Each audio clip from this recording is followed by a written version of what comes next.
Isan'ny lahara-pamena ho an'ny RTL kosa ny fanohanana ny tanora eo amin'ny siatry ny fampianarana. Nahazo ny anjarany avy amin'ity orinasa tserasera RTL ity ary ireo mpianatra mendrika indrindra avy eo amin'ny Toby Akamasoa etsy Andralanitra. Mpianatra 5 mianadahy nahazo naoty ambony indrindra afaka tamin'ny fanadinam-panjakana CEPE, BEPC ary baka no nitoloran'ny RTL Valosoa.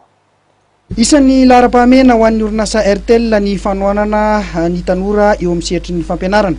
Nahazo ny anjarany ary avy amin'ity orinasa tserasera ity ireo mpianatra mendrika indrindra avy eny amin'ny Toby Akamasoa Andralanitra, mpianatra 5 mianadahy nahazo ny naoty ambony indrindra afaka tamin'ny fanadinam-panjakana CPE, BPC, baccalauréat farany teo no nitoloran'ny RTL Valosoa.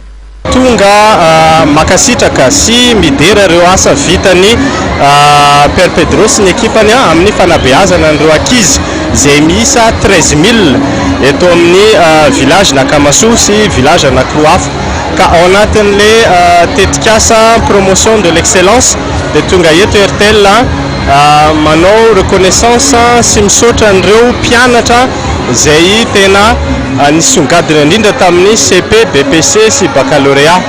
Anaky 5 izy ireo telo teo amin'ny BPC, telo CP, telo baccalauréat de tonga eto ny RTL misaotra an'zareo ary miencourager an'zareo mba hanohy an'izay fianarana izay. Ka eo amin'ilay fisaorana dia nanolotra fanomezana kely fitaovam-pianarana ary bourse ahafahan'zareo mitohy manohy an'ilay fianarana hatramin'ny farany. Amin'ny mahafetiny Noely ny andro dia tsy adin'ny RTL ihany koa ny nizara vatomamy sy kilalao ho an'ireo ankizy sahirana izay tezaina eny amin'ny tobon'ny Père Pedro Andralanitra ity.